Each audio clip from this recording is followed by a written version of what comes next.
Hello, everyone, and welcome to another episode of Spilling the Tea. This time we got someone who's recently changed his role a bit within the Overwatch League and the way he works. But you all know him. It's Mr. X. Hello. Hopefully I don't spill too much tea. I enjoy my new role. I don't want to go back to my old one or have no role. So yeah, hopefully we don't spill too much.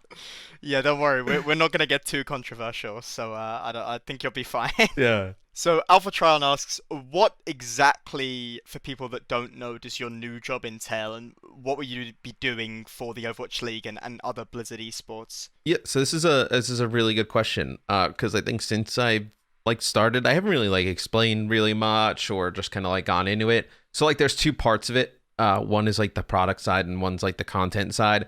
Content is more of let's try and develop new series and new shows based around the leagues and whatnot, and just create more stuff that the fans want for YouTube and other kind of platforms for both COD and Overwatch. And then on the product side, it's more of what is what are the formats, what other kind of things we can do to kind of spice up the season, and just really the overall product of what the Overwatch League is, right? And how we grow that over time.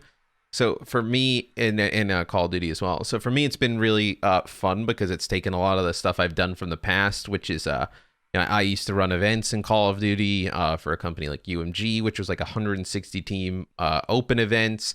I've managed teams with Complexity and Evil Geniuses. I've played, I've casted. So I've kind of touched every portion of what esports is. So now to kind of be able to kind of go back and really with the two esports I love the most, right, with COD and Overwatch, to be able to kind of lend some of that and what I've learned to everything else going on, it's super awesome. I also think it's been super cool to meet a lot of the people that as talent I never really kind of got any FaceTime with or kind of really talk to. There's so many really awesome, super smart people working on all this stuff. So I'm excited to just kind of dive in and work with them on it. Yeah, 100%. I mean, it's always nice to sort of meet the people, that have been working with you the whole time, but you don't You really don't know. know who they are. Put names and faces together. Yeah, no, yeah, the only thing is I would have loved to meet everybody in an office. It's been I just messaged somebody online. I'm like, hey, I work here now. You wanna chat? It's they're like, whoa, wait, who are you? What's going on? Your talent. How'd you get in here? It's a super interesting kind of dynamic to start. When obviously you can't be in person, but it's been really fun so far. I think also as kind of we move on with time, it'll be even more fun, right, to just kind of see where everything goes in terms of the game, the players, the league, and how we kind of shape it and adjust over time. So I'm super excited for it. I hope John doesn't hate me enough after 2 weeks that he's like, oh, this is a terrible idea. But other than that, I think it's going good. Yeah, I mean, I can't wait to see some of the content you guys put out. I mean, the OWL content recently and over the last year it's been really great. It's a lot of really interesting stuff to see. So I'm looking forward to what you guys sort of put together I for have the some next year. crazy ideas. We'll see which one of them stick. But yeah, no, I think it should be cool. Cookies asks, are you more of a monkey or rectangle man type of guy when you play Overwatch? Monkey for sure. I can't. I look. I have a lot of respect for the shield tanks and the people who select shield tanks. I can't do that. To stand there and just rely on my team, while I'm just getting battered. Nobody's talking to me and nobody's helping. No, no, no. I can't play that. I'm a terrible wrecking ball and Winston type of guy. I feel it. Sometimes you just get those games where you feel like just jumping in on Monkey or Wrecking Ball. It's the classic. I think I enjoy that more than anything else in ranked, actually, just going in. Everybody knows the Reinhardt panic, right? The shield is up and you're just jumping up and down, moving backwards, just side to side, looking around where the hell is anybody? That's Yeah. it's not my ideal gameplay experience, I would say. I enjoy the old the classic Reinhardt game when you have like a Lucio on your team or you're playing against another Rein, but any other time it's just hell to play. So I would much rather go for the Monkey. Yeah, no, for sure. Piers 1219 asks, what has been your favorite match to commentate in the Overwatch League if you had to pick one? This is gonna sound so random, but one of the matches that stands out to me the most is Season 1, Stage 4, Florida, Shanghai. Just one last ride. Shanghai obviously did not win a game. Florida, a little bit better than not winning a game. But I remember when we were all like looking at the schedule going into Stage 4, we were like, this is the one. Like, if there is one on the schedule for the Shanghai Dragons, this is the one. And when me and Mitch, we looked at the caster schedule, we were going to do it. We were so excited. We were like, oh my God, casting Shanghai's first win. This will be wild. And it went to a game 5. Like, it was a crazy match. Shanghai, obviously, spoiler alert if anyone missed Season 1, didn't win. So it was a little bit deflating, but I think just like the energy in the arena with that, it was so odd because you don't really see too many games where like the two teams are at the bottom of the leaderboard, but everybody in the crowd is freaking out. Like it's the last, like, it's like a grand final. I think that's one that definitely stands out to me. And then I think like all of the stage finals have been great. Shock Titans. Being able to do Shock Titans in Philly, being able to cast in the Barclays Center, all of those have been special. And I even think last year's grand finals, in a way, everybody at home was a bit odd, but being up through the night with everybody, trying to stay up, change the sleep schedule, seeing how it all went down, that was a pretty special one as well. So I think those are some of the ones that stand out to me.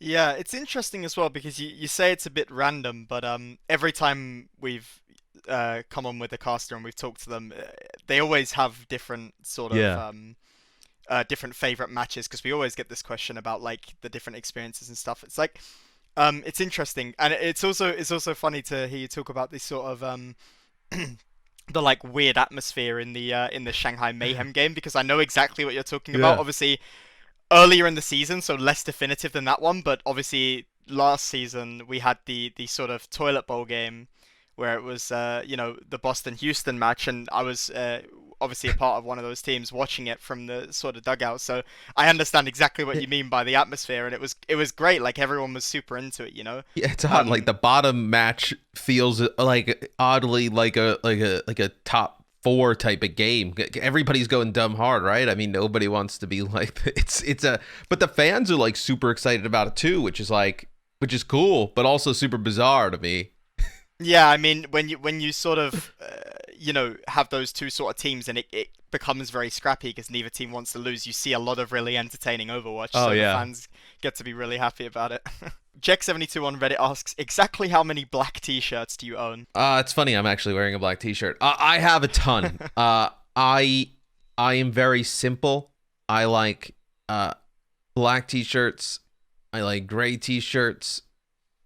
And that's really about it. I have, I would say,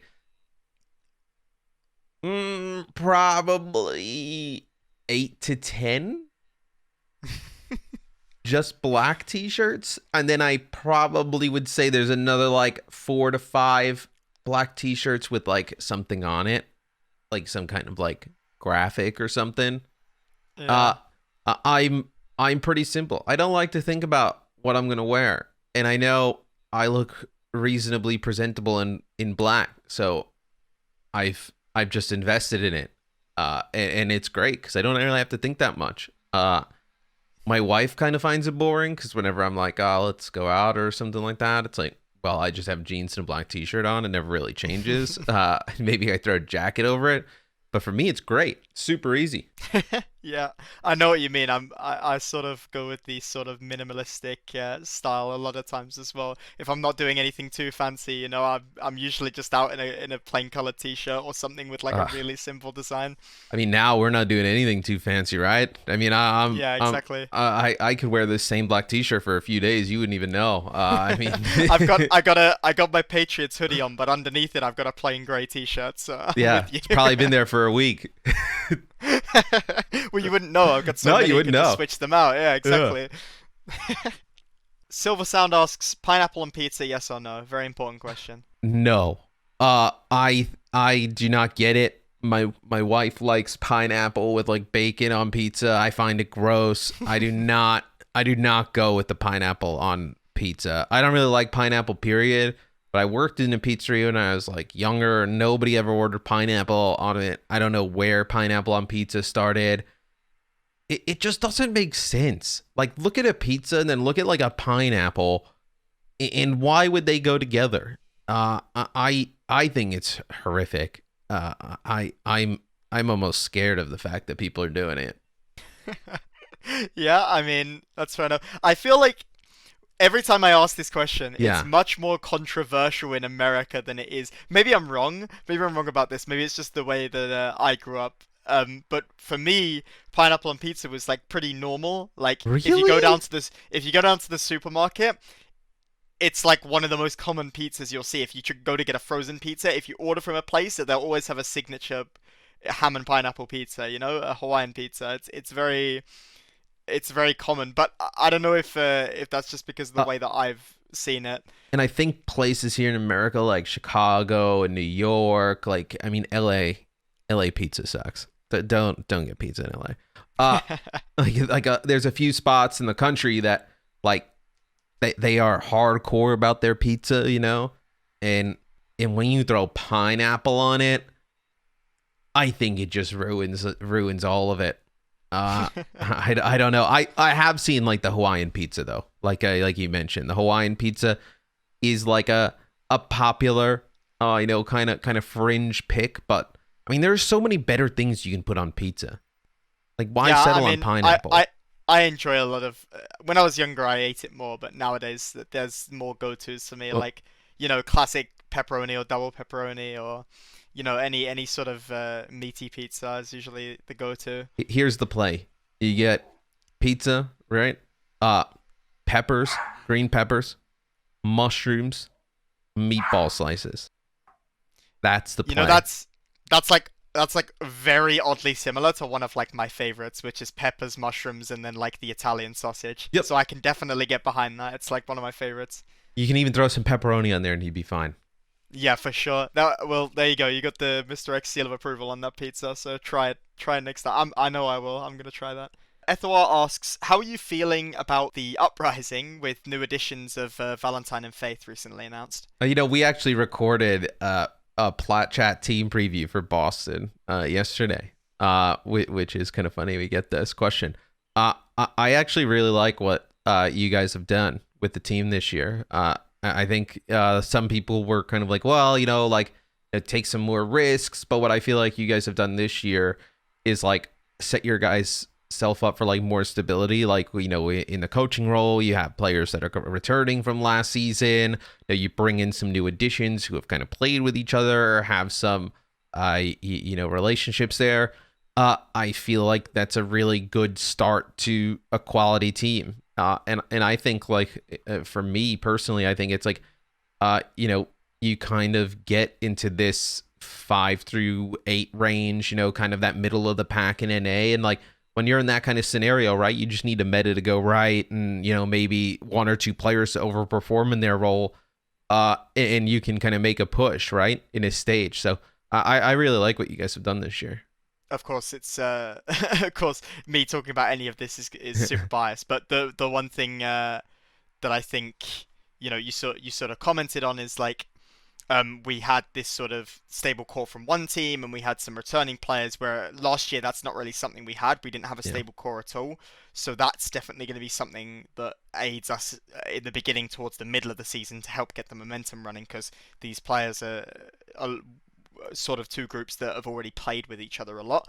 So it's just sort of getting used to it and making those styles sort of intertwine and work together. It's going to be a lot uh, quicker start than it would have been last year, Yeah, and hopefully. I think what people probably won't realize this year is like how tough NA is, like top to bottom, in OWL. Like the teams, like even I mean we were discussing like the Titans, and we were like, well, is this team like worse or better than last year? I was like, well, they may be better, but like they may actually finish just a worse record because there's just so many stacked teams, right? Where we're like, I think this year, like it'll be more impressive to finish in that. Like if you finish like 6 or 7 this year, like it's almost more impressive than like a higher finish like in the previous seasons because the competition is so much better than what it was. Yeah, and I mean, I think that it goes for both APAC and Yes. the sort of American competition as well. But lots of teams have jumped up a massive gap in terms of like some of the talent that they brought in. I mean, obviously you have your top teams like in the West, teams like Shock and Mayhem that have sort of stayed very similar with their rosters. I mean, because they've done so consistently well, obviously. But then you've got teams. Gladiators has changed a lot.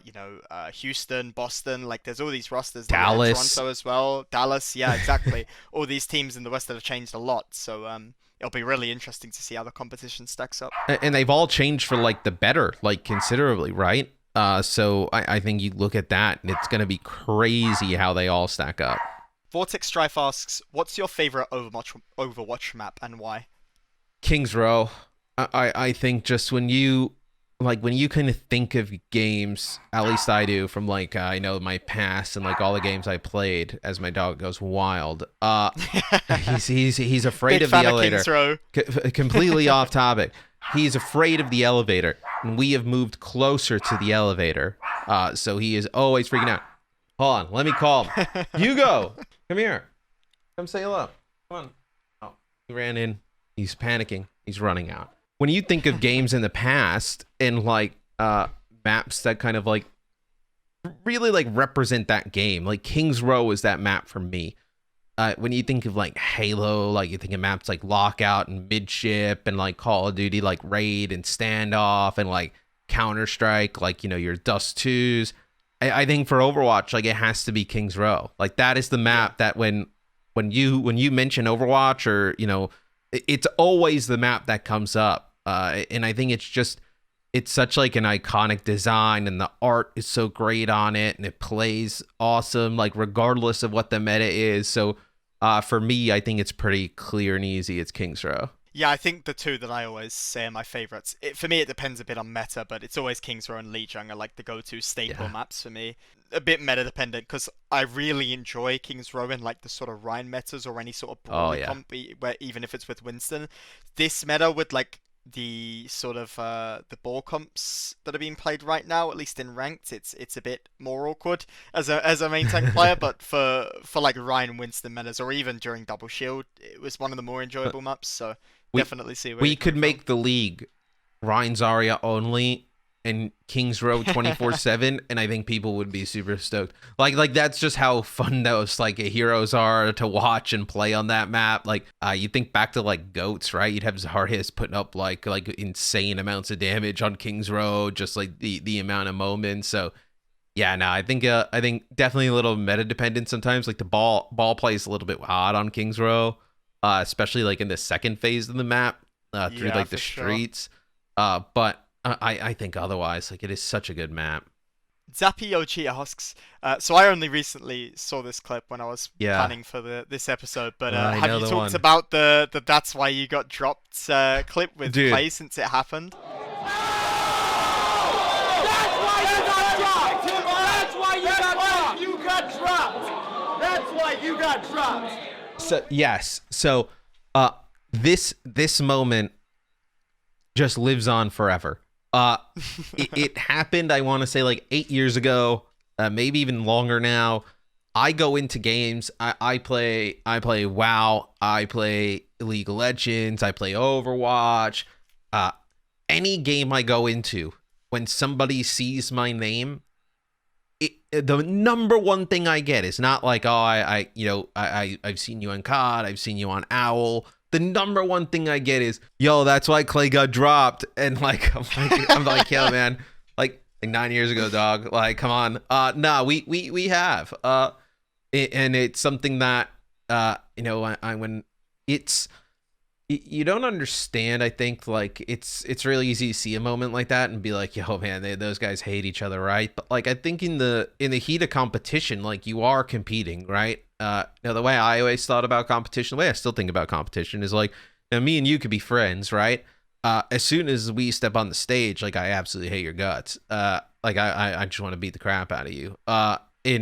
And as soon as we get off the stage, we go across the street, we have some food, we laugh about it, and like we move on, right? Where I think at that time, like, you know, obviously we had dropped Clay, like the clip implies. And he had been on the team for so long, and it was really kind of a sudden thing. You know, we won like 15 out of 17 events. We won an event and then dropped him right after. So like a large kind of like shock, but it was something that I think kind of we felt needed to happen to extend like our run, so to speak.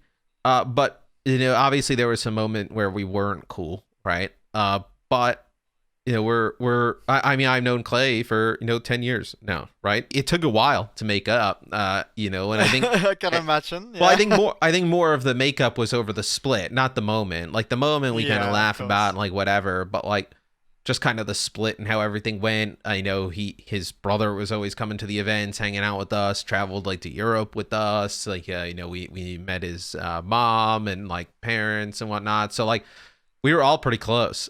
So I think it's like it was a huge shock. It was a huge change, but like, you know, we've talked and we've gotten over it in time. There was one really kind of heated conversation one night where we just kind of hashed it all out. And then after that, we've been good. You know, we've slowly progressed all the way from there to be good, where you know, right before COVID, when they had an event in Anaheim, me and him went to dinner and got drinks in Santa Monica, right?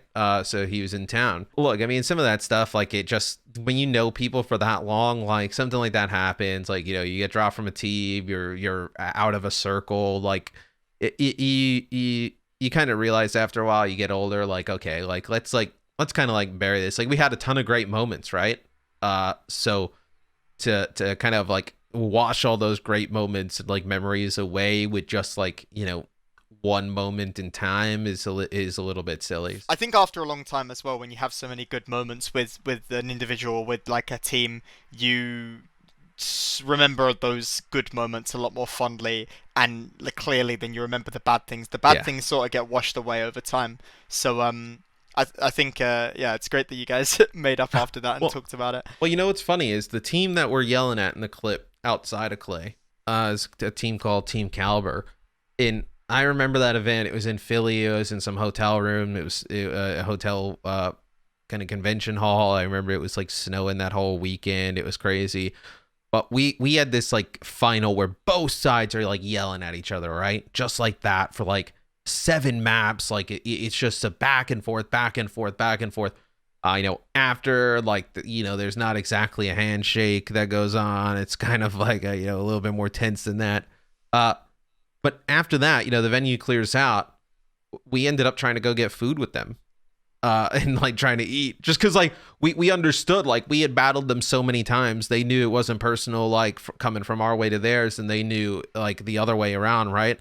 That we respected the hell out of them as like a team. And like, but people don't see that, right? They see like the everybody yelling at each other on stage, like, oh man, those guys might hate each other. But then they don't see the fact that like, you know, we're hanging out at events, you know, we're talking about what's going on, like, you know, catching up, like to where COD, I think it was like a big family. But when you got in like some of those battles, like they were legitimate battles. Like you just did not like those people.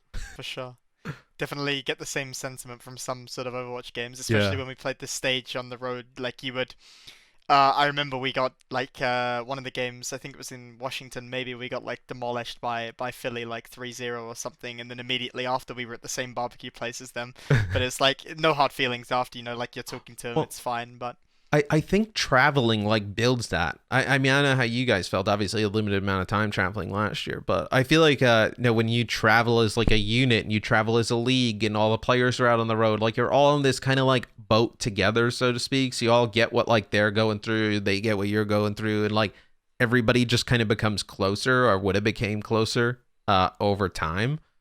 To where I think that was like an unfortunate thing, you know, that we didn't get last year, right? Where I think you would have had a lot of like teams and players be able to like kind of socialize more and get to a better understanding with each other. And lastly, the Master Crook asks, how do you feel about your old picture, obviously with it being used on the Dustin Bauman show and now being used here? basically being the new sideshow Overwatch. My favorite part of the picture is that every time it's used, it's just like, it's not like the actual picture. It's like a screenshotted version of the picture. So like my quality like degrades over time. I think it's hilarious. There are some really funny ones. There's another one with like me in this like galaxy. Somebody, it was a fan who found a picture. I think it was like on my brother's Facebook or something, of us on a cruise ship when I was like a kid, wearing like some like bedazzled shirt, and they took it and put me in outer space. I love it. I don't take myself so seriously where I'm like, oh, like, man, like that's ridiculous. Like, I think it's funny. And also it's like, well, that's kind of who I was, right? So like I can't change that. It happened. I think more just like, let's laugh at it. Like, I wish somebody would have told me at the time how ridiculous I looked, or how terrible I looked. I would have been more okay with that. I think it's hilarious. I love seeing like older pictures and stuff like that. And I believe I actually even remember where that was. That was like, I think I was doing an interview at Full Sail College for like an MLG event. I'm pretty sure it was like on coaches or something along that lines or something. And I ended up, and I think that was like one of the screen grabs that came through it. But I think it's cool. I've done a bunch of ridiculous stuff, man. I've had that picture. I've had the Galaxy picture. I did like a reality show with Battlefield when I was like younger. And like, there's a bunch of like hilarious, just ridiculous clips from that where I'm like jumping in mud, throwing tennis balls at like these like cutouts. And like, it's just, it's been a journey, I would say. So I always find it funny when people now find that stuff, and I'm like, oh yeah, no, like that was a thing. Yeah, no, that was me. I always think it's pretty funny. Yeah, 100%. I mean, you can't take yourself too seriously, right? Like I got a lot of those pictures already, and I've only been in OWL for the 2 seasons so far. So I can imagine how many there are of you. But it is. You had to embrace the meme like that, right? Yeah, no, it's great. Like it's like I've got the sort of I've got the Minecraft Steve meme, I love it now. Maybe when I was a bit more insecure, if you went back towards like sort of my teenage years, then maybe I wouldn't have liked it as much, but now it's just like it's great. I think it makes for like great content as well. Yeah, and when people find out it bugs you, they go even harder on it, right? Yeah, they poke at it more. Yeah. So like even if you just kind of have to have fun with it, because if you like start going after people and be like, oh, why are you posting that, like whatnot, then you just have more people post it because you're like, oh, I'm getting a rise out of him. Look at this, I'm gonna post his ugly picture from when he was younger. Ha ha ha. Like then you can't. I think with the way you just can't exist like that. I think you would just drive yourself mad. So for me, I don't take it too seriously. I think it's hilarious. Everybody at work started to find this picture now and be like, wait, where are your old pictures? We want to see this. This looks ridiculous. Like, where were they? How old were you? So I think it's funny. It just shows like it's funny to look back on that and be like, oh man, like, if there's any proof that like, hey, if you're a teenager out there, you'll eventually figure it out. Look at my picture now, and then look at that picture. You'll eventually get there. You trust me, you'll do it. You'll figure it out. Yeah, that's good advice for anyone who's got that sort of picture that they hate, I guess. Well, that's all the questions we have time for. Thank you so much for coming on and having the discussion with us. It was a great time. Yeah, no, thanks for having me. Anytime, man.